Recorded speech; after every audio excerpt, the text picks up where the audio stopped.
Boa noite. É uma satisfação e um prazer muito grande estar novamente aqui com vocês nessa classe, apesar de que eu vejo vários rostos aqui que eu ainda não conhecia das classes anteriores.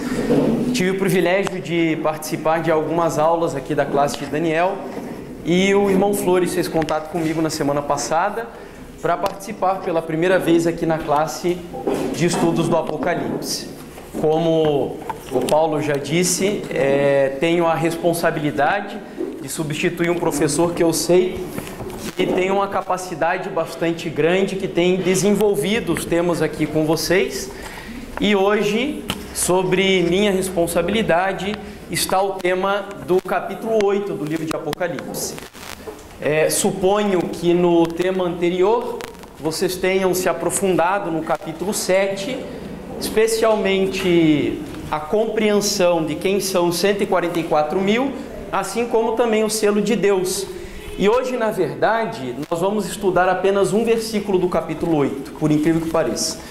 E o restante do capítulo 8 e o capítulo 9 de Apocalipse, que é o tema das 7 trombetas, nós vamos finalizá-los na semana que vem.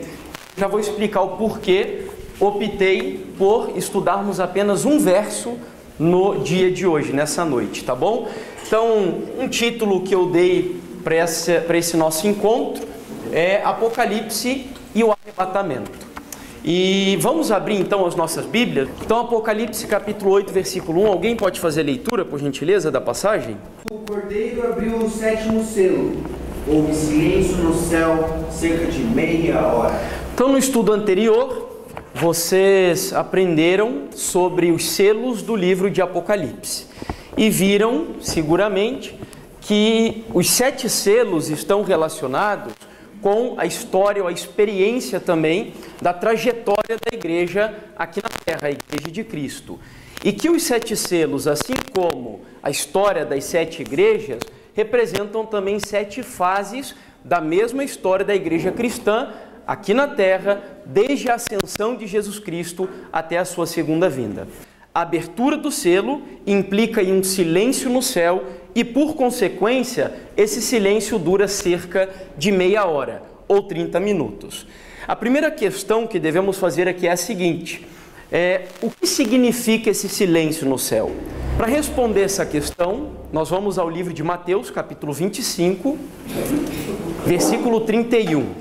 Mais uma vez, preciso da ajuda de alguém. Quando o Filho do Homem vier como rei, com todos os anjos, ele se sentará no seu trono real. Então, essa passagem mostra que quando o Senhor Jesus voltar pela segunda vez, que parte dos anjos dos céus virá juntamente com ele? Segundo esse texto. Quantos anjos? Todos os anjos dos céus.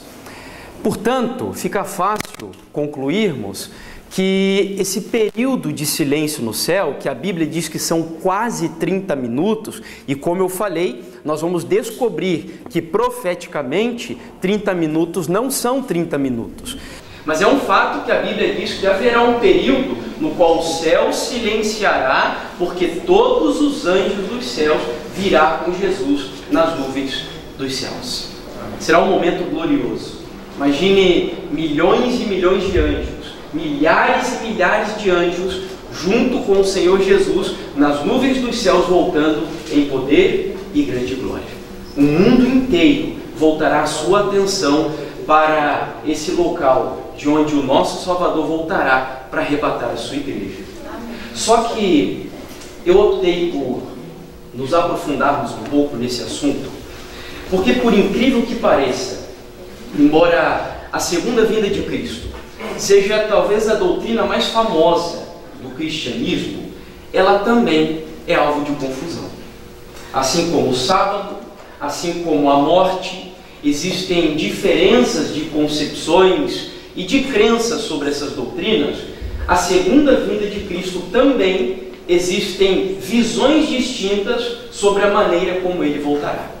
E é por isso que hoje, no nosso tema, nós vamos nos dedicar em estudar um pouco melhor para entender como será a segunda vinda de Jesus.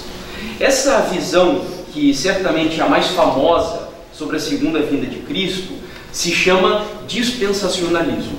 Alguém já ouviu falar sobre esse termo? Bem poucas pessoas.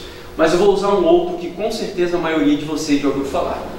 O dispensacionalismo, que é a visão evangélica mais aceita sobre a segunda vinda de Cristo, é aquela visão que ensina às pessoas a doutrina do arrebatamento secreto. Alguém já ouviu falar sobre arrebatamento secreto?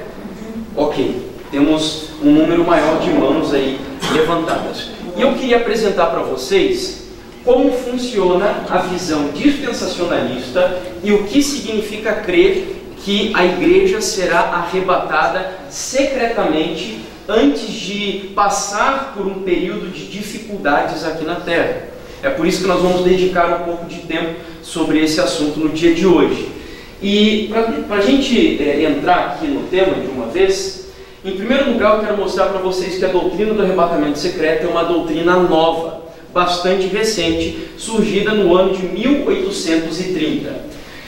Esse parágrafo foi escrito por um estudioso, jornalista cristão chamado Dave McPherson, e ele escreveu um livro sobre o arrebatamento secreto depois de fazer pesquisas profundas sobre esse tema. E ele vai nos mostrar como foi o surgimento dessa doutrina, a visão dispensacionalista da profecia, da vinda de Cristo. Ele disse assim: temos visto que uma jovem escocesa chamada Margaret MacDonald teve uma revelação particular em Port Glasgow, na Escócia, no começo de 1830, de que um grupo seleto de cristãos seria capturado por encontrar Cristo nos ares antes dos dias do anticristo. Então, segundo as pesquisas desse jornalista cristão, ele chegou à conclusão de que a visão do arrebatamento secreto ela foi desenvolvida, em primeiro lugar, por uma jovem que teve uma experiência sobrenatural. Essa jovem foi arrebatada no espírito, teve uma visão onde a igreja seria levada ou alçada aos céus secretamente. O que significa isso? Eu já vou mostrar para vocês. Um outro pesquisador chamado Samuel Bacchiocchi, doutor aí em algumas áreas da teologia, ele tem um artigo também sobre o arrebatamento, chamado Arrebatamento Secreto, Fato ou Ficção. E um trecho do seu artigo ele diz assim: a crença de que a igreja será arrebatada súbita e secretamente antes da grande tribulação é conhecido como pré-tribulacionismo. Sua origem é em geral identificada por volta dos anos da década iniciada em 1830, conforme vimos ali no texto anterior. E ele termina agora dando algumas informações adicionais. John Nelson Darby, pregador anglicano, que se tornou fundador dos Irmãos de Plymouth, era uma seita que havia na região onde ele vivia, é considerado o expositor e promotor mais influente do arrebatamento pré-tribulacionista. Então, para você entender o que tem a ver Darby com Margaret MacDonald, vou juntar os dois personagens aqui agora com o seguinte fato. Na casa de Margaret MacDonald haviam reuniões esporádicas, como essa que estamos fazendo aqui, de estudo da Bíblia, de oração e de pregação. E um dos que frequentava a casa dela era esse rapaz chamado John Nelson Darby. E munido dessa experiência de Margaret MacDonald, que foi supostamente arrebatado em espírito, esse homem, John Nelson Darby, começou a pregar. Ele que já era conhecido como o pai do dispensacionalismo moderno, começou a pregar junto com a visão dispensacionalista a crença do arrebatamento secreto. E ele viajava por vários lugares quando ele conseguiu sistematizar o dispensacionalismo junto com o arrebatamento. Ele creu tanto nessa mensagem que ele dedicou a sua vida em pregá-la por todos os lados. Não se preocupa, eu já vou explicar para vocês o que é o dispensacionalismo, vai ficar bem claro, tá? Enfim, certa vez, quando ele estava nos Estados Unidos da América, esse outro rapaz aqui, chamado Cyrus Ingerson Scofield, assistiu uma pregação de John Nelson Darby sobre o dispensacionalismo e o arrebatamento secreto, e ele passou a crer na visão pré-tribulacionista. E o que ele fez? Depois de se aprofundar durante um tempo, ele não era teólogo, era um advogado, mas ele se aventurou em produzir uma Bíblia anotada. Essa Bíblia ela é conhecida até os dias de hoje, muito famosa, principalmente pelos pentecostais, que é a Bíblia de Estudos de Scofield. Alguém já ouviu falar dessa Bíblia? Não? Ok? Temos aí alguns que já ouviram falar. É uma Bíblia de Estudos Scofield. O que é uma Bíblia de Estudos? É uma Bíblia normal, como essa que eu tenho aqui em mãos, por exemplo, mas no final dos textos aparecem anotações da pessoa que estava ali desenvolvendo os seus estudos particulares. E curiosamente, nos textos sobre o arrebatamento da igreja, ou a volta de Jesus, o Scofield colocou a sua visão influenciado por John Nelson Darby. E o que aconteceu? As pessoas que começaram a adquirir a Bíblia de Estudos de Scofield, elas quase que acreditavam que os comentários de Scofield na Bíblia eram como se fossem comentários do próprio apóstolo Paulo. Ou seja, eles quase canonizaram os comentários que não eram inspirados por Deus. E, portanto, a partir da Bíblia de Estudos Scofield, a crença do arrebatamento secreto foi massificada entre o protestantismo contemporâneo, especialmente entre a vertente pentecostal e neopentecostal. Mas não só eles. Inclusive, nós temos hoje muitos católicos adventistas que também confundem, às vezes, a visão dispensacionalista com a forma que nós entendemos a Bíblia ensina sobre a segunda vinda de Cristo.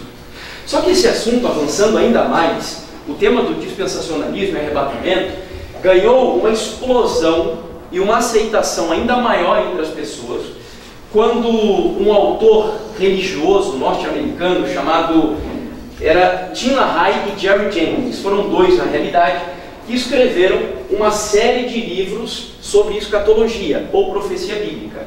E entre esses livros estava um, que é o mais famoso de todos, chamado Left Behind, ou seja, deixados para trás. Já ouviram falar sobre isso? Já, né? Por quê? Porque esse livro ficou tão famoso que ele deu origem a uma série de vídeos, de filmes de Hollywood que carregaram sobre si exatamente o mesmo título do livro, Deixados para Trás. Nós tivemos aqui no Brasil também, né, ficou tão famoso, na realidade, esse conteúdo, que ele foi estrelado por um ator importante, conhecido de Hollywood, que é o Nicolas Cage, né? Bom, mas a coisa não para por aí, tá? Isso foi mais ou menos na década de 90, quando esses filmes foram lançados. Mas avançando um pouco mais, chegando mais perto dos dias que eu e você estamos vivendo, a Rede Record também lançou uma novela recentemente, não faz muito tempo, por sinal faz pouquíssimo tempo, chamada Apocalipse. E nessa novela, a Rede Record decidiu tratar também sobre o tema do arrebatamento do dispensacionalismo. E, portanto, a partir desse conteúdo, esse tema voltou à tona novamente alguns meses atrás. Especialmente porque muito próximo dessa novela, nós tivemos uma decisão muito polêmica do presidente dos Estados Unidos, Donald Trump, que foi o reconhecimento de Jerusalém como capital de Israel. Lembram-se disso? Aconteceu recentemente, poucos meses atrás também. Ah, Jefferson, mas o que tem a ver o Donald Trump reconhecer Jerusalém como capital de Israel com toda essa história aí de arrebatamento, de dispensacionalismo? Tem tudo a ver. Sabe por quê? Olha só, por exemplo, o que diz esse noticiário norte-americano, que é o Los Angeles Times, no dia 6 de dezembro do ano passado. Olha que interessante, a matéria é uma pergunta e eles mesmos dão uma resposta. Quem realmente quer que Trump reconheça Jerusalém? Pergunta. Aí vem a resposta. Seus apoiadores evangélicos. Essa matéria, ela mostra que os evangélicos estão por trás da decisão de Donald Trump reconhecer Jerusalém como capital de Israel. Mas aqui no Brasil isso também foi noticiado pela Folha de São Paulo, por exemplo, dizendo que a crença no fim do mundo pesou na decisão de Trump sobre Jerusalém. Lembre-se bem dessa informação, porque quando nós estudarmos sobre as bestas de Apocalipse e a questão da marca da besta, é muito importante que você entenda isso que está aqui. Como os evangélicos, como os protestantes, eles passarão a influenciar o poder civil, a política, para tomar decisões que correspondam aos seus pontos de vista e às suas crenças. Então nós temos aqui o dispensacionalismo influenciando até mesmo uma decisão de impacto mundial. E aqui no Brasil isso não passou longe também. No site da BBC Brasil, BBC é um jornal importante também de Londres, diz assim: lideranças evangélicas querem que Brasil siga os Estados Unidos e transfira a embaixada em Israel para Jerusalém. Tá? Bom, mas para a gente poder avançar e de uma vez entrar na Bíblia, que é o que de fato nos interessa, estou contextualizando você com algumas coisas que talvez seja novidade. Primeiro, o que é o dispensacionalismo e o arrebatamento? Essa é a primeira informação importante para a gente aqui. Olha só. O dispensacionalismo é uma doutrina evangélica, teológica e escatológica. O que é escatológico? Quando você ouvir a palavra escatologia, escato vem de o fim e logia, estudo. Então, escatologia é o estudo do fim, do tempo do fim. Portanto, o dispensacionalismo é uma doutrina do tempo do fim. E o que creem os dispensacionalistas? Que a história do cristianismo, na realidade a história da igreja como um todo, tanto de judeus como de cristãos, está dividida em 7 dispensações. Por isso o nome dispensacionalistas. A primeira dispensação, segundo eles, é a dispensação da inocência, que vai desde Adão no Éden até a queda. A segunda, a dispensação da consciência, que vai desde a queda até o dilúvio. A terceira é a dispensação do governo humano, desde o dilúvio até a Torre de Babel. A quarta é a dispensação da promessa, que vai desde Abraão até Moisés. A quinta, a dispensação da lei. Vocês já devem ter visto como os evangélicos acreditam que no Antigo Testamento o povo vivia sob o regime da lei, mas no Novo Testamento nós vivemos sob o regime da graça. Isso é influência da visão dispensacionalista, porque eles dividem a quinta dispensação de Moisés até a morte de Cristo, que é a dispensação da lei na visão deles. A sexta é a dispensação da graça, que vai desde a morte de Cristo até o quê? O arrebatamento da igreja. Então, na visão deles, nós estamos hoje vivendo nessa dispensação aqui, que é a dispensação da graça. E, finalmente, a última delas, que é o milênio, quando Jesus volta, faz o juízo final, e aí ele cria novo céu e nova terra. Mas é essa daqui que nos interessa. O que eles acreditam que vai acontecer aqui dentro?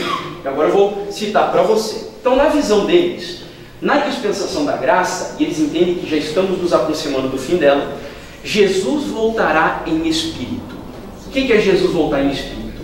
Ele volta como um ser espiritual, ou seja, ninguém verá essa vinda de Jesus, somente a igreja. Então eles creem que essa vinda espiritual de Cristo será para arrebatar a igreja para o reino dos céus. Esse arrebatamento, ele anuncia o início de um período de 7 anos. É o que eles chamam dos 7 últimos anos da história do mundo. E de onde eles tiram isso? De Daniel capítulo 9. A profecia das 70 semanas. Tá?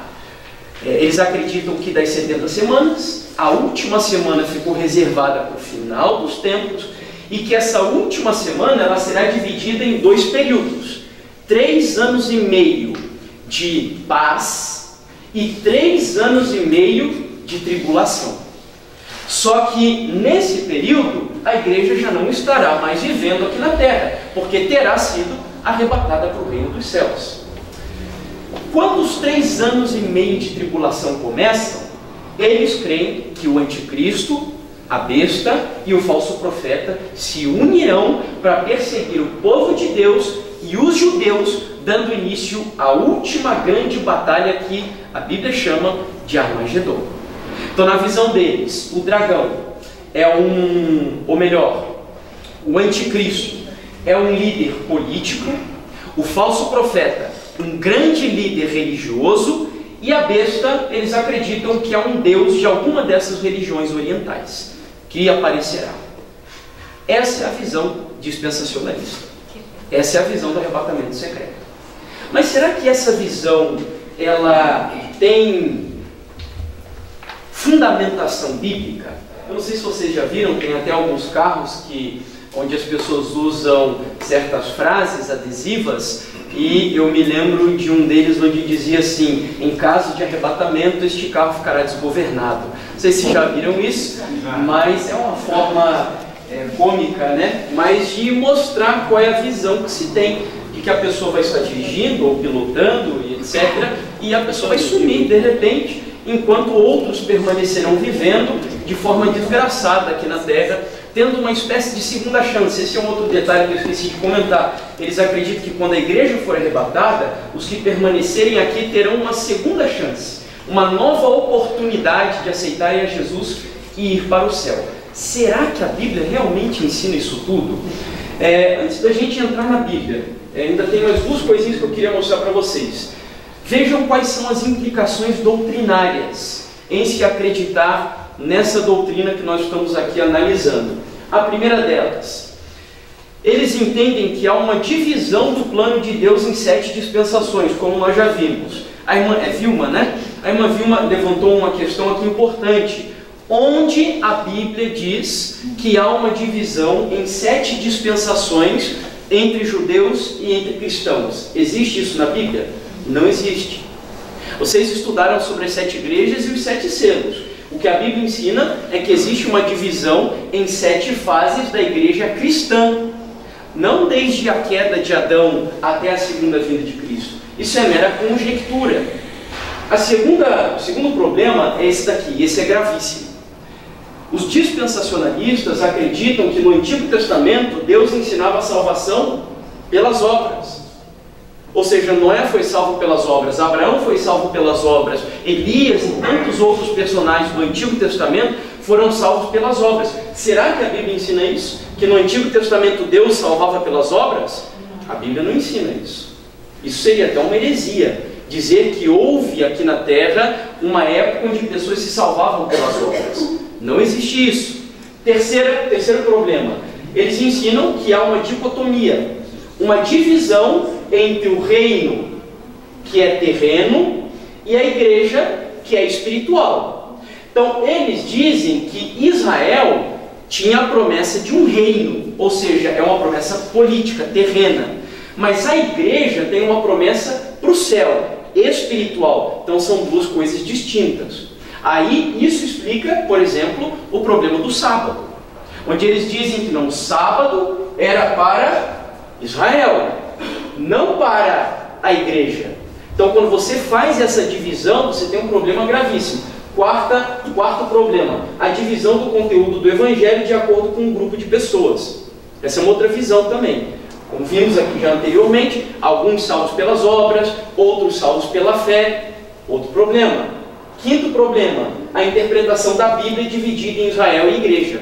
O Antigo Testamento é para Israel, o Novo Testamento é para a igreja. Quando Deus pedia para guardar o sábado, era para Israel. Quando Deus agora no Novo Testamento, Jesus ressuscita no primeiro dia da semana, então a igreja tem que guardar o domingo. Essa divisão causa problemas seríssimos. E a quinta, erros de interpretação nas profecias de Daniel e Apocalipse. Principalmente o chifre pequeno e a besta que sobe do mar. Vocês vão entender isso um pouquinho quando estudarmos sobre Apocalipse 13. Mas é por conta do dispensacionalismo e do arrebatamento secreto que cristãos hoje creem de maneira equivocada sobre quem é a besta e o anticristo.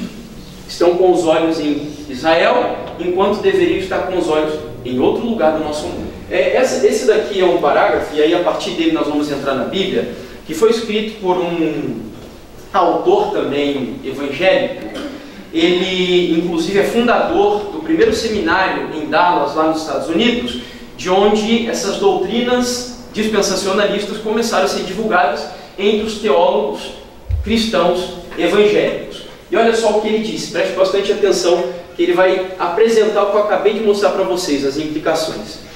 O fato de que a revelação concernente tanto a Israel como a igreja inclui a verdade acerca de Deus, da santidade, do pecado e da redenção pelo sangue não elimina um conjunto maior de verdades em que se revela que os israelitas vêm a ser o que são por nascimento natural, ao passo que os cristãos vêm a ser o que são por nascimento espiritual. Então ele já está estabelecendo uma divisão aqui.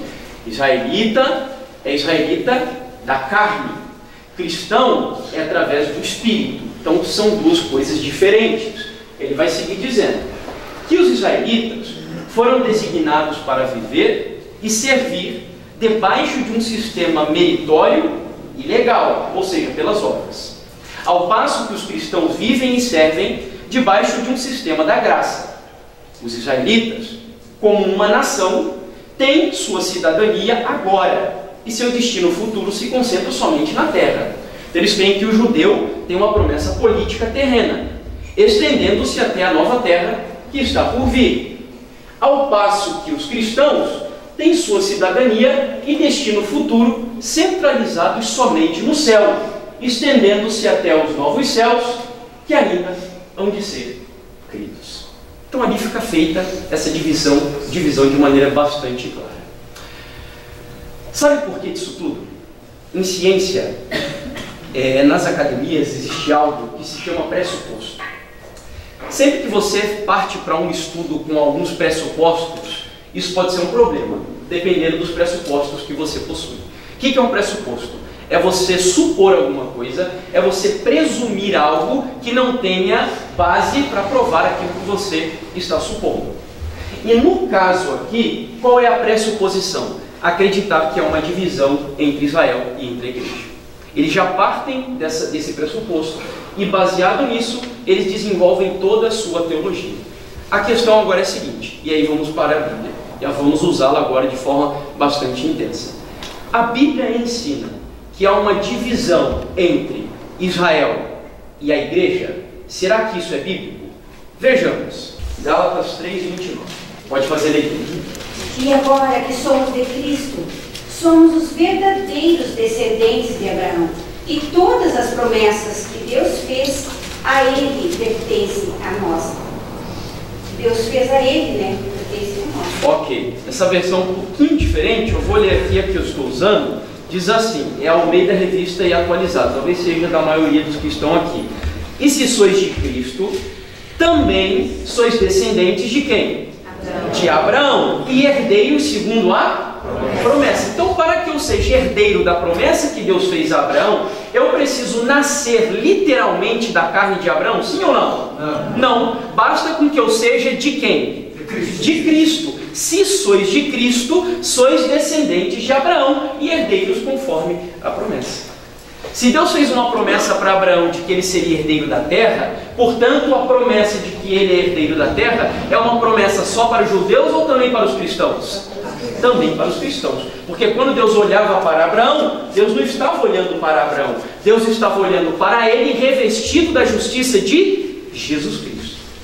Vamos a mais um texto. A Bíblia, ela sempre, quando nós estamos estudando alguma doutrina que tem base bíblica, sempre existe mais de um texto para apoiar aquilo que acreditamos. E nesse caso aqui, nós veremos Romanos capítulo 2, 28 ao 29. Alguém pode fazer leitura, por favor? Aí? Que não é judeu, nem o é apenas exteriormente. Nem é circuncisão, que é somente na carne.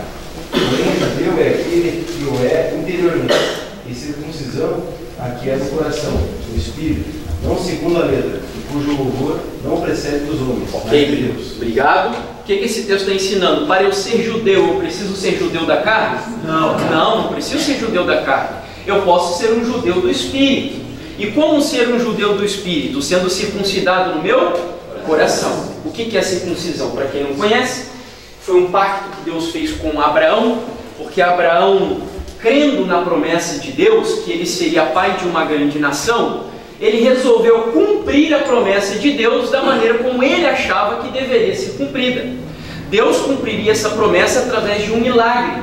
Abraão pensou que Deus cumpriria através da sua carne, e o que ele fez? Casou-se com uma outra mulher. Então, como a esposa dele já estava mais velhinha, já era uma senhora, não podia gerar filhos, ele pegou a concubina da esposa e tentou ajudar Deus para cumprir a sua promessa. Deus disse para ele, não, Abraão, você não entendeu, não é assim que eu farei. Então Deus fez um pacto com ele. Esse pacto foi o seguinte: para você ver que as obras da carne para mim não valem nada, a partir de agora, todo nascido da sua descendência, no 8º dia de nascimento, você cortará o prepúcio dessa criança, e esse será o pacto da circuncisão. É mais ou menos como a cirurgia de fimose que é feita hoje em dia. Só que a cirurgia de fimose é muito mais técnica, científica. Naquela época eles faziam com uma pedra, cortavam o prepúcio ali da criança, numa pedra lascada, a pontuda, pontiaguda, ele cortava o prepúcio ali da criança ao 8º dia, e então isso era um pacto. E qual era o objetivo do pacto? Era um corte na carne. Era Deus mostrando: a carne para mim não vale nada, absolutamente nada. Quer ver um outro exemplo? Eu gosto de dar esse exemplo, porque aí nós entendemos que para Deus realmente a carne não tem validade nenhuma. Se nós fôssemos levar em consideração a promessa do Senhor, quem era o primogênito de fato que tinha dignidade de receber a bênção de Deus? Esaú ou Jacó? Esaú. Ele era o primogênito de verdade. Jacó veio agarrado lá no pezinho dele, mas Esaú era o primogênito genuíno da carne. Mas como eu disse, para Deus não é a carne que vale.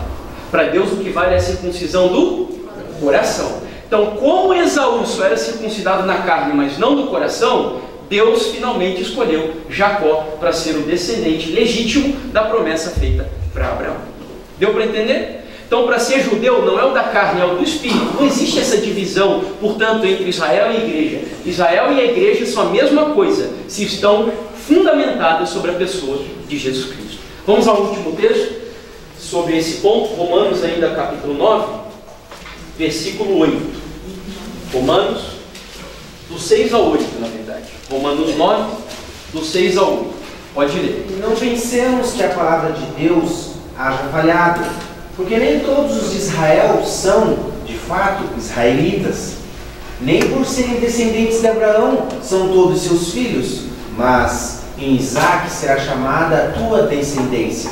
Isto é, estes filhos de Deus não são propriamente os da carne, mas devem ser considerados como descendência dos filhos da promessa, porque a palavra da promessa é esta: por esse tempo virei e Sara terá um filho. A frase que eu destaco é a seguinte: porque nem todos os de Israel são de fato israelitas.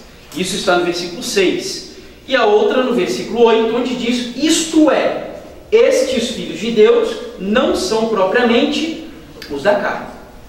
Então, uma vez que o pressuposto de que Deus tem uma divisão entre Israel e a igreja já foi demonstrado como carente de fundamentação bíblica, nós podemos chegar à conclusão de que, se você parte para o estudo de uma doutrina ou uma crença com um pressuposto equivocado, todo o restante da crença seguramente faltará fundamento. É como se você pegasse, por exemplo, a visão darwinista ou evolucionista. Darwin parte de um pressuposto: não existe sobrenatural. Esse é o pressuposto dele. Então, a ideia dele é a seguinte: tudo o que eu analisarei, eu analiso tendo como base o naturalismo. Portanto, se eu não posso provar algo encerrado em laboratório, empiricamente, através de experimento e observação, eu rejeito. Então, os milagres de Cristo eu não acredito, a abertura do Mar Vermelho eu desacredito, a ressurreição de Cristo eu desacredito. Tudo isso por partir de um pressuposto equivocado, que não existe sobrenatural, só coisas naturais. Aqui no caso, o pressuposto é divisão entre Israel e igreja. Isso está errado, pelo que a Bíblia nos ensina. Vamos agora entrar no arrebatamento de uma vez por todas, tá? O que a Bíblia diz sobre o arrebatamento secreto? Será que a Bíblia apoia esse conceito, essa visão? Mateus capítulo 24, é o primeiro texto, versos 26 ao 27.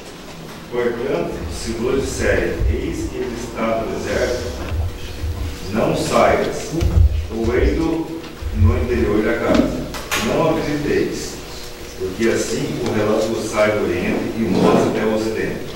Assim há de ser vinda a todo filho do homem. Ok, obrigado. Olha só então o que o texto está mostrando.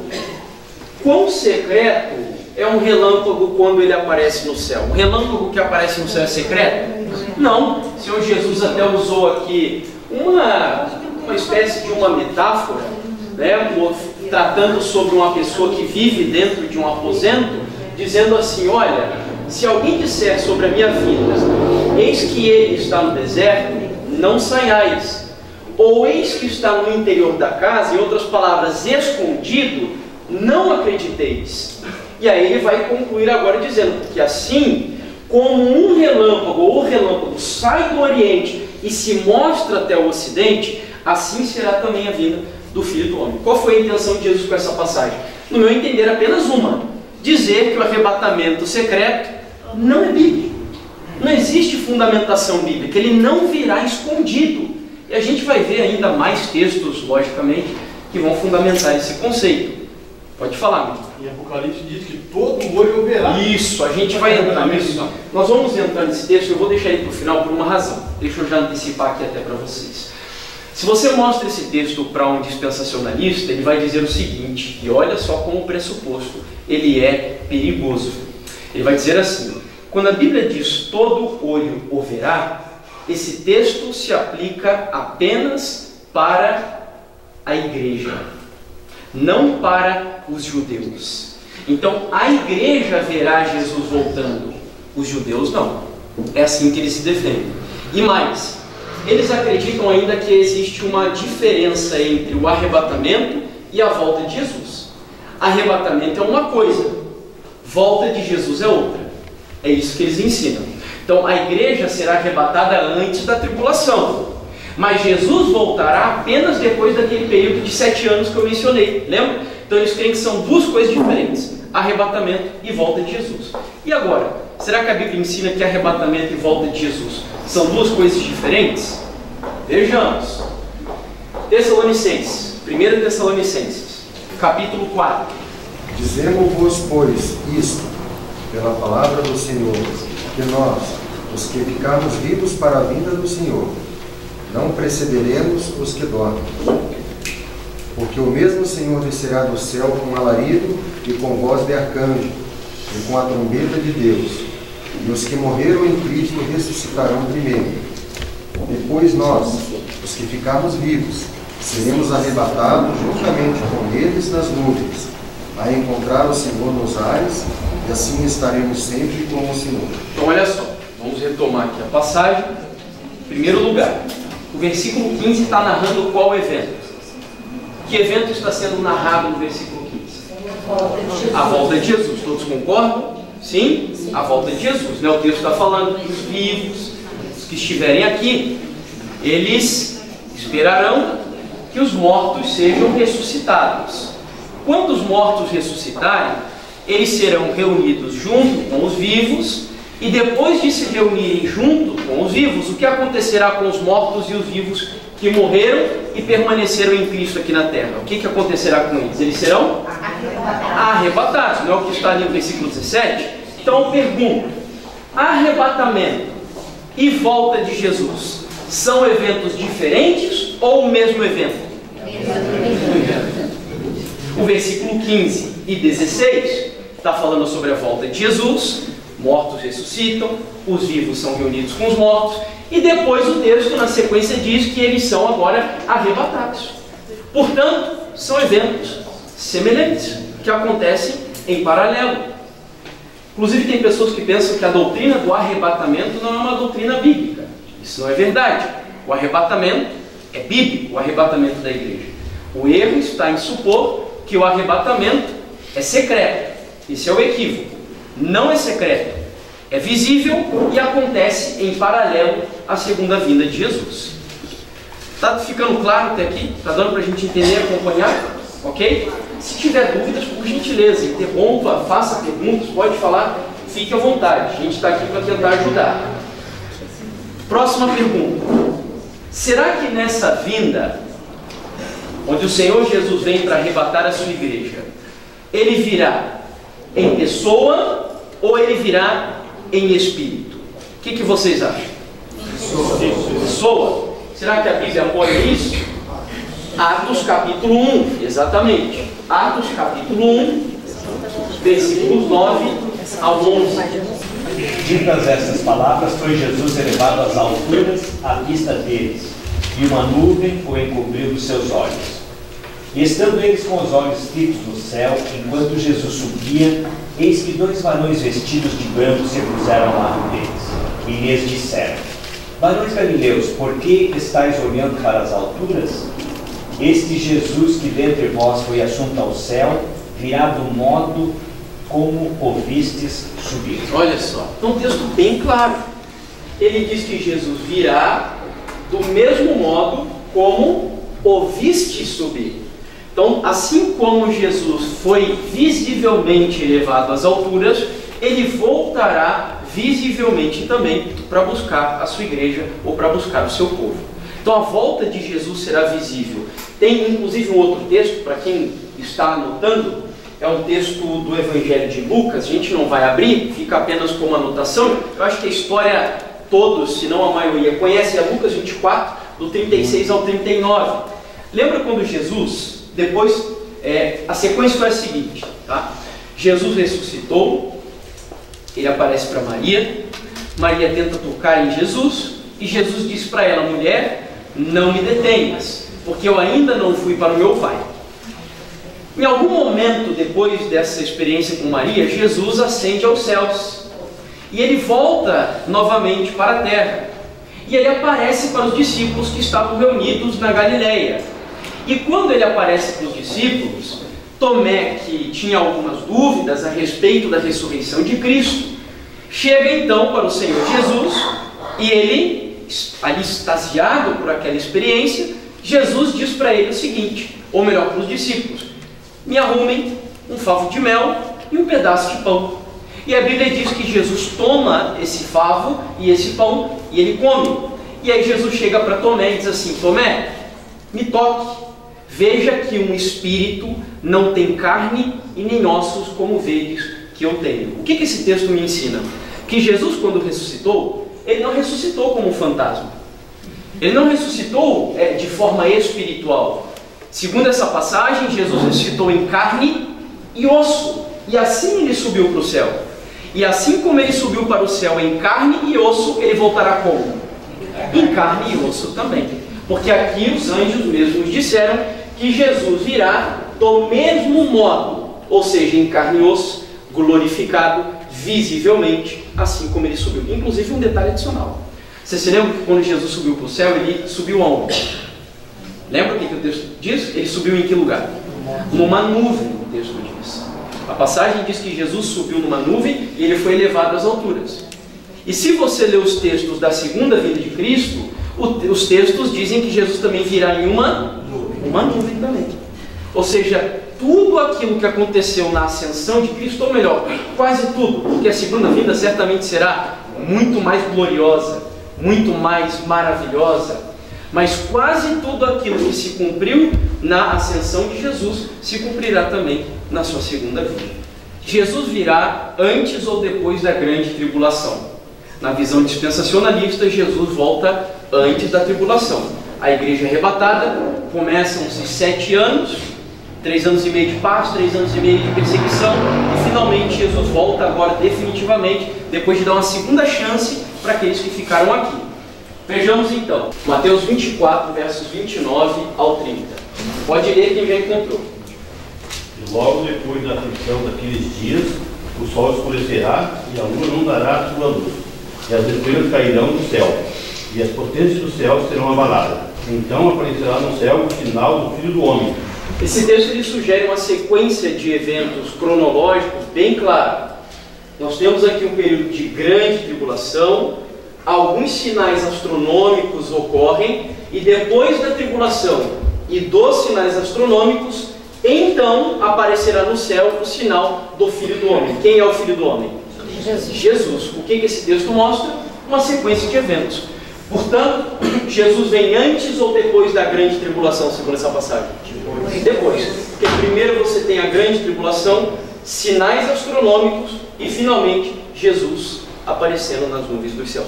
Isso é, na realidade, uma verdade tão clara na Bíblia, é que nós não temos tempo de mostrar todos os textos aqui. Mas Jesus, inclusive, disse para os discípulos, e lógico que aquilo que ele ensinou para os discípulos era um ensinamento para nós também, dizendo o seguinte: se eles perseguiram ao seu Senhor, acaso não perseguirão também os seus servos? Será que nós, como igreja, nessa época, somos melhores do que todo o restante da igreja cristã que viveu anterior a nós?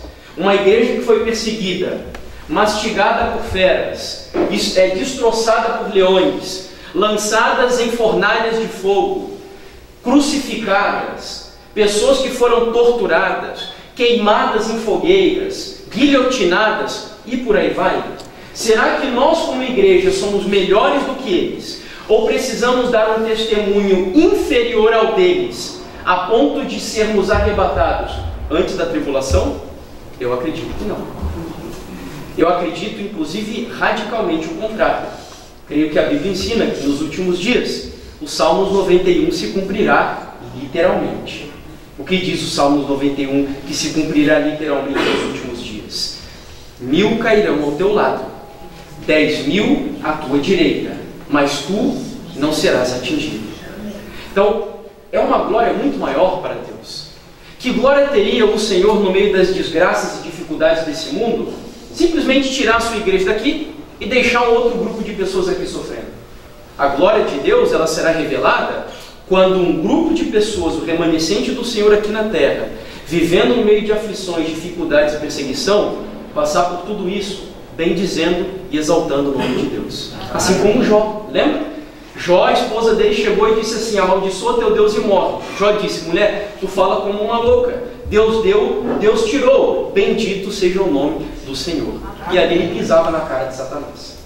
Então, esse é o cenário. Temos muitos outros textos bíblicos que provam esse conceito, de que a igreja, sim, ela passará por dificuldades, por aflições. Inclusive, para quem estiver notando, vocês estudaram na semana passada Apocalipse 7,14. Lembra que no céu um grupo de pessoas chega e pergunta assim: e esses aí, quem são eles? Lembra qual foi a resposta? São os que vieram da grande tribulação, lavaram as suas vestiduras no sangue do Cordeiro. Esse é o segredo de passar pela grande tribulação como vencedores: lavar as vestes imundas dos nossos pecados no sangue de Cristo. Porque assim como Jesus venceu na cruz, eu sempre gosto de dizer isso, a vitória do Calvário, ela é a vitória da igreja também. Amém? É a vitória nossa, é a garantia de seremos vencedores. Bom, será que essa visão de que quando Jesus arrebata a igreja, pessoas terão uma segunda chance aqui na terra, será que ela é bíblica? Será que haverá uma segunda chance para os ímpios aqui na terra quando a igreja for arrebatada? Olha só o que a Bíblia ensina. 2 Tessalonicenses, capítulo 1, versos 7 ao 9.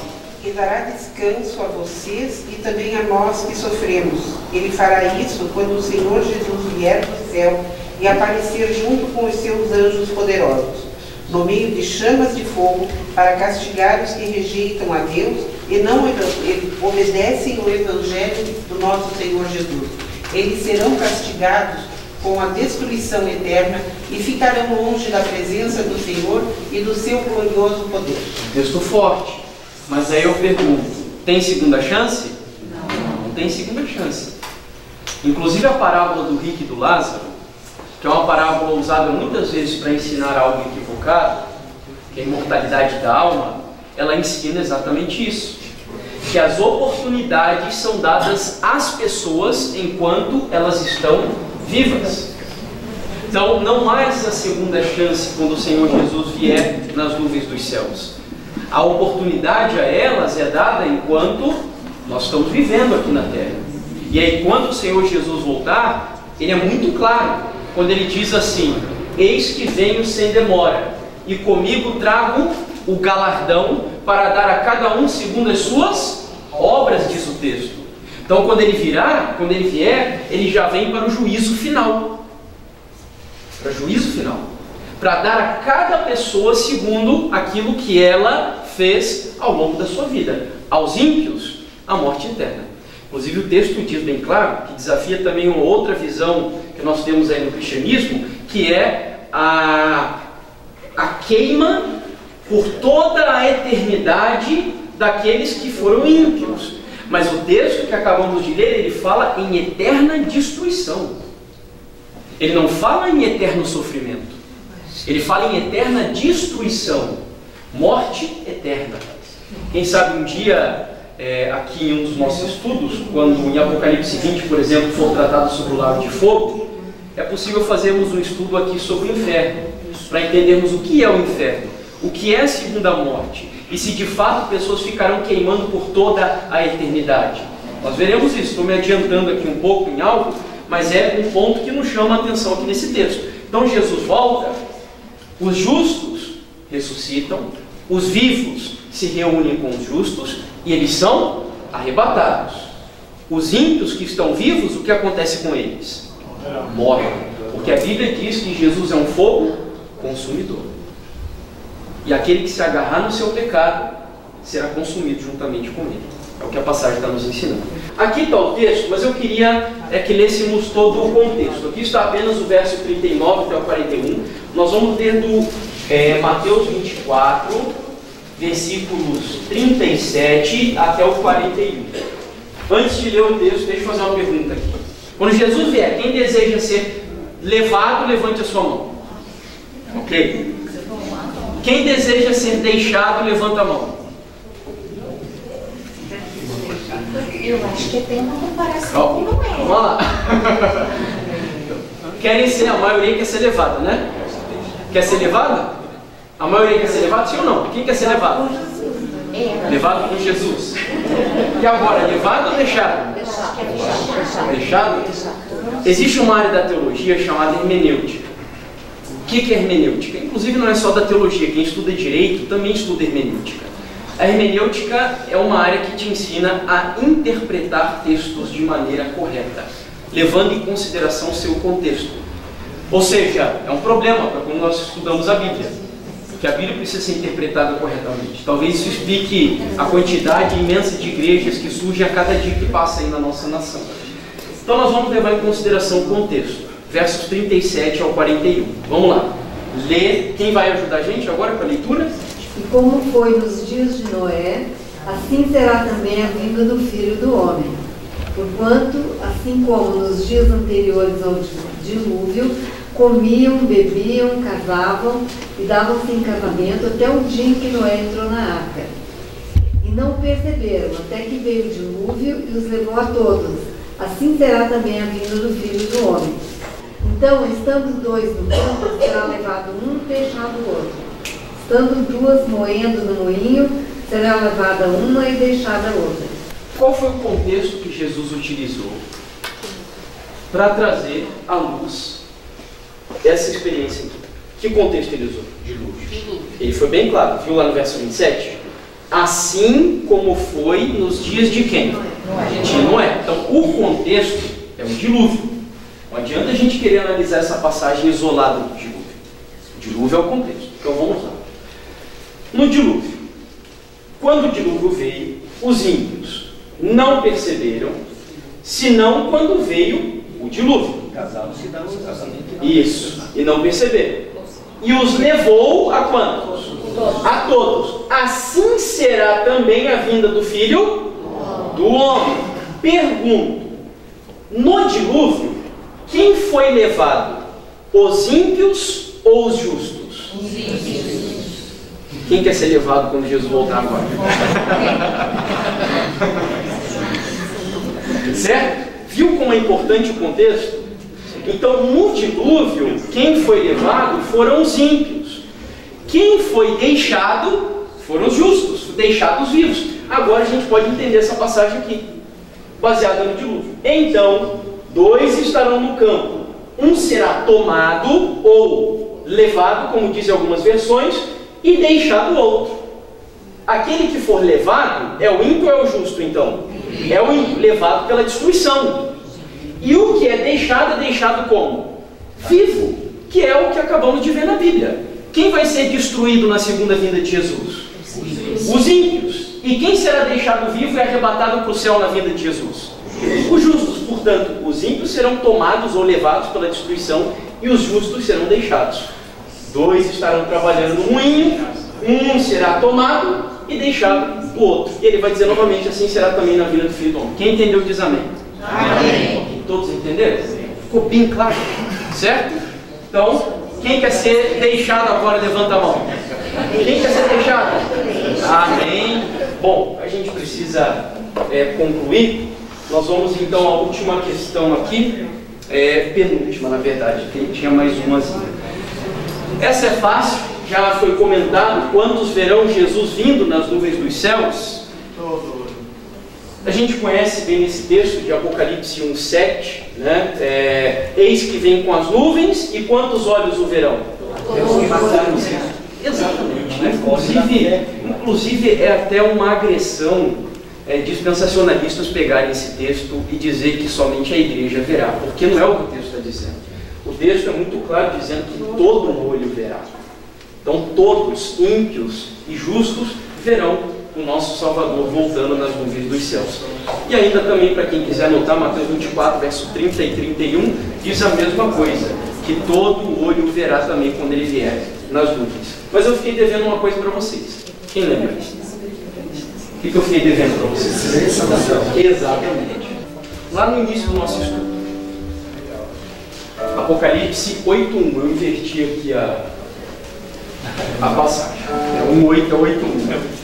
Quando o Cordeiro abriu o 7º selo, houve silêncio no céu, cerca de quanto tempo? Meia hora. Nós já descobrimos que o silêncio é por conta dos anjos que voltam com o Senhor Jesus. Quantos anjos? Lembram? Todos os anjos. Mas e agora essa história de meia hora? O que significa essa meia hora? Você sabe que em profecia, um dia não representa um dia, não é? Representa o quê? Um ano. Um dia representa um ano profético, né? Um tempo profético representa um ano na realidade. Então, se nós levamos em consideração isso, 24 horas, que é um dia, profeticamente, 12 meses, que é um ano. 12 horas, que é metade de um dia, representaria meio ano, ou 6 meses. 6 horas, 3 meses. 2 horas, 1 mês. 1 hora, 2 semanas. Meia hora, quanto tempo? Uma semana. Nossa, mas a Bíblia está dizendo que Jesus levará uma semana para voltar. Olha só que coisa interessante. Para quem já estudou as 7 festas judaicas do Antigo Testamento, isso é fantástico. Haviam 7 festas. A festa da Páscoa, das primícias, Páscoa, pães asmos e primícias. Essas 3 festas se cumpriram na morte e ressurreição de Jesus. Jesus morreu exatamente no dia em que o Cordeiro Pascal estava sendo oferecido lá no santuário.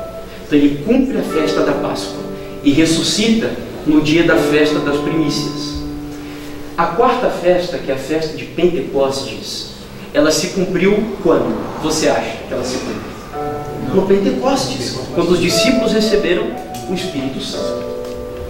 As 3 últimas festas, trombetas e dia da expiação, começaram a se cumprir, para aqueles que já estudaram Daniel, em 1844. Quando Guilherme Miller começou a tocar a trombeta, anunciando que Jesus Cristo estava voltando. E finalmente a mensagem que o movimento pregaria posterior é a mensagem do juízo, que é o tema do dia da expiação. Portanto, das 7 festas, assim como das 7 igrejas, e assim como dos 7 selos, das 7 festas falta apenas uma se cumprir. Assim como falta um único selo se abrir, e a última igreja também. E nós veremos na semana que vem, só falta uma trombeta das 7 para tocar. Das 7 festas só falta uma também. É a festa dos tabernáculos. Sabe qual era a lição que Deus dava com a festa dos tabernáculos? O povo não podia habitar em casas. Eles tinham que habitar em tendas. E qual era o objetivo de Deus? Mostrar que aqui na terra eles eram apenas peregrinos, assim como foram na trajetória do deserto até a Canaã terrestre. Mas para nós, como igreja, nós estamos hoje na trajetória aqui no mundo, rumo a Canaã celestial. Então estamos habitando em tendas simbólicas. porque somos peregrinos aqui na terra. Agora, sabe o que é o mais legal de tudo? Sabe quantos dias a festa das trombetas durava? 7 dias. E sabe o que acontecia no último dia? Era um sábado cerimonial, um sábado especial. Nós acreditamos que essa uma semana relacionada com a segunda vinda de Cristo e a festa dos tabernáculos, ela vem justamente para cumprir essa festa, literalmente, onde nós como igreja, eu não sei o que vai acontecer durante 7 dias. Eu vou apenas conjecturar aqui para vocês. Eu fico imaginando que o Senhor Jesus vai passear com a gente pelo universo. Nós vamos conhecer esse vasto universo de Deus. Ele vai começar a mostrar para a gente mundos que Ele criou, astros que Ele criou, estrelas, galáxias que foram criadas pelas mãos dele. E para coroar essa viagem maravilhosa, onde Ele vem buscar a sua igreja, resgatar o seu povo, nós chegaremos ao céu para possivelmente, eu digo possivelmente porque, como eu disse, eu estou conjecturando, celebrar o nosso primeiro sábado junto nos reinos celestiais. Amém. Amém. Meus irmãos, eu preciso terminar esse nosso tema trazendo algo aqui para vocês. Toda vez que eu estudo sobre a vinda de Cristo, eu me faço essa pergunta. Se o Senhor Jesus viesse hoje, em que lado dessa batalha você estaria? A Bíblia cita um grupo de pessoas que, quando Jesus voltar, eles olharão para os céus e pedirão aos montes e aos rochedos que caiam sobre eles. Fugirão da ira do Cordeiro. Pessoas que talvez tiveram muitas oportunidades da sua vida de aceitar Jesus como seu Salvador. Nessa hora as pessoas vão se lembrar, possivelmente do irmão Flores aí, que fica no pé, convidando para vir, venha para o estudo, venha estudar a palavra. Aí outro irmão te manda uma mensagem lá no WhatsApp. Aí o cansaço nos vence muitas vezes. Ou até o desejo de assistir alguma outra coisa, estamos envolvidos em alguma outra atividade. Nessas horas o Espírito Santo vai nos lembrar de oportunidade que Deus nos deu e nós não soubemos aproveitar. Mas por outro lado, a Bíblia cita um outro grupo de pessoas. Um grupo que olhará para os céus e dirá: esse é o nosso Deus, a quem aguardávamos. Em sua salvação exultaremos e nos alegraremos. Amém. Eu quero estar desse lado. Eu quero estar do lado desses que Jesus, em resposta a essa expressão, ele vai dizer assim: vinde, benditos de meu Pai, e entrai, tomem posse do reino que está preparado para vocês desde a fundação. Olha, eu não sei se você entende o que ele quis dizer isso. O reino foi preparado para você desde a fundação do mundo. Sabe o que Jesus está querendo dizer com isso? Que Deus não preparou nenhum ser humano para se perder. Deus escreveu o nome de todas as pessoas num livro especial lá no céu, e Deus predestinou todos vocês aqui para serem salvos. Amém. Todos vocês. A pessoa que se perder, ela vai se perder simplesmente porque escolheu abrir mão da salvação que Deus lhe ofereceu. Portanto, se prepare, irmãos. Se prepare, irmãos. Vale a pena. Nós cremos de todo o nosso coração que Jesus está voltando. Eu tenho tanta convicção disso, que assim como eu disse para a turma de Daniel, eu volto a repetir aqui, eu decidi dedicar minha vida para ser um missionário voluntário na obra do Senhor. Somente porque eu creio que Jesus está voltando e porque o Senhor me chamou para cumprir essa missão de ajudar outras pessoas a se prepararem também para essa vinda maravilhosa e poderem, naquele grande dia, um dia de alegria, um dia de pranto, terem os olhos enxugados dos seus rostos, terem os seus corações confortados pela presença do nosso Senhor, e Ele poder chegar para você e te apresentar os portais do Jardim do Éden. Você já pensou Jesus chegando para você, pegando o fruto da árvore da vida e dizendo assim: olha, como que é teu nome, irmão? Irani. Olha, Irani, aqui é Irani. Agora você pode comer esse fruto. Come, Irani, e você viverá por toda a eternidade. Já pensou esse momento? Já pensou Adão entrando no jardim ali nesse momento? O jardim que ele cultivou, vendo as flores que ele plantou, das quais ele foi separado por causa do pecado, e Jesus chegando para ele, dizendo: Adão, olha, toma, come, agora você pode, Adão, agora você vai ser imortalizado, Adão. Irmãos, eu quero estar nesse momento, vai ser um momento lindo, um momento no qual Deus vai entregar harpas. Eu não sei tocar instrumento nenhum, mas a Bíblia diz que Deus vai entregar harpas nas nossas mãos e nós vamos juntos começar a tocar o cântico do Cordeiro, todos juntos louvando o nome santo, vitorioso e glorioso do Senhor Jesus. Amém. Quem quer estar preparado para esse grande dia? Amém. Deus seja louvado. Sabe por que amém? Amém, em nome de Jesus. Sabe por que a gente precisa se manifestar assim quando alguém faz um apelo? Porque nós estamos numa batalha. E embora Deus saiba o que está no teu coração, os anjos não sabem. Então, quando um professor, um pregador pergunta para você se manifestar fisicamente, é para que o universo veja a decisão que você está tomando. Quando você toma uma decisão dessa, o teu anjo, ele voa até os céus e ele registra a decisão no teu livro da vida, lá no reino dos céus. Então, sabe o que o teu anjo acabou de fazer aqui? Quando você levantou a mão, ele acabou de ir lá para os céus e no teu livro está escrito lá, ó, o fulano de tal tomou a decisão de se preparar para a vinda de Jesus. E sabe o que Deus vai fazer? O céu vai ser movido para que isso se cumpra na sua vida. Amém. Deus faz o impossível. Deus faz o impossível. Amém? Amém. Espero que a gente tenha conseguido entender esse assunto. É por isso que a gente, do capítulo 8, dedicou o estudo só para um verso. E na semana que vem a gente vai estudar as 7 trombetas, tá certo? Oramos, irmão Flores. Primeiramente, eu queria que vocês soubessem que esse homem aqui tem uma agenda, até o final do ano ele está ocupado. A gente vai pensando os dias que ele está de folga para nós trazermos aqui. Como Deus tem nos abençoado de uma maneira muito rica com a presença do Silas, que é uma pessoa para nós muito especial, então a gente fica contando assim, ó, Jefferson, Silas, Jefferson. Eu, talvez algum dos nossos pastores estiver disponível para nos ajudar.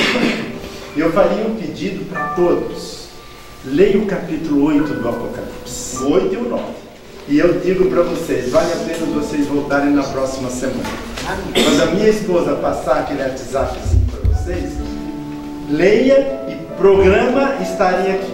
Não deixe de estar aqui. Tá bem, Daniel? Vamos estar juntos, tá? Amém. Que Deus abençoe a tua Eloy, que Deus te abençoe de uma maneira muito rica, tá bom? Estamos felizes pela tua presença conosco, tá? De uma maneira rica, lá atrás, você falou o seu nome, eu me esqueci? Gisele. Mais uma Gisele. Nós temos alguma xará sua aqui, tá? Tudo gente boa. Tá? Que Deus abençoe de uma maneira muito especial. Foi bom você estar conosco aqui também. E os demais que estão aqui, já que tem vindo sempre aí, estou vendo ali naquela mesa ali pessoas diferentes, mas são especiais para nós também.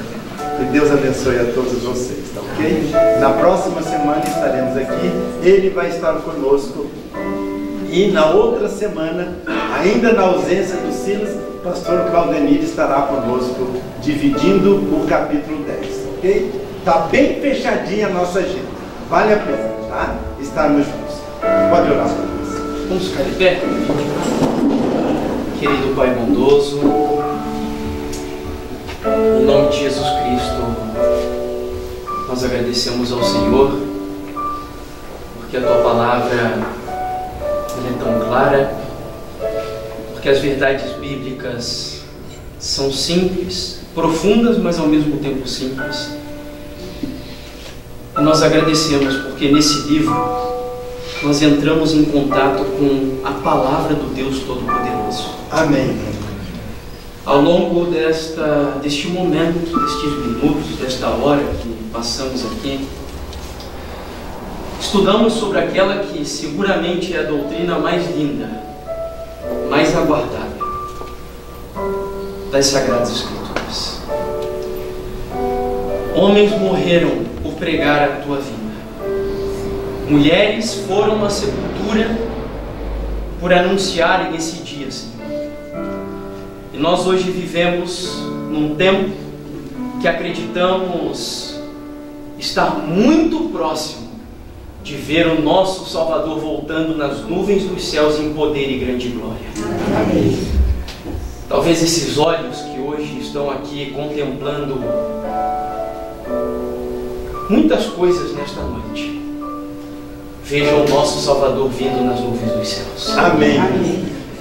A minha oração, a nossa oração, é para que o Senhor nos prepare, para que na tua vinda, quando o Senhor vier com todos os anjos do teu reino, quando o arco-íris da promessa aparecer ao redor do trono da tua glória, quando trombetas forem tocando, anunciando o advento do teu povo, da tua igreja, a nossa oração é para que neste grande dia todos nós estejamos entre aqueles aos quais o Senhor Jesus arrebatará para o reino celestial.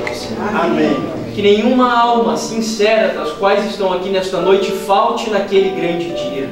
Amém. Que o Senhor nos dê a alegria de nos encontrarmos no teu reino e ao redor da árvore da vida, próximo do rio da vida, juntos com aqueles que nós mais amamos, Senhor, os nossos entes queridos, os nossos parentes. Que o Senhor nos dê a alegria de desfrutar agora uma vida eterna ao lado do nosso Senhor e Salvador. Amém. Cuida de nós, Pai. Livra-nos também dos falsos ensinamentos. Livra-nos, Senhor, dos erros doutrinários. Livra-nos dos preconceitos e abre o nosso coração para que, acima de tudo e de todos, o nosso interesse seja por Jesus e pela tua santa verdade. Amém. Essa é a nossa oração. Amém. Com perdão dos nossos pecados, em nome de Jesus. Amém. Amém, Senhor Deus. Uma bênção para todos e um descanso muito abençoado.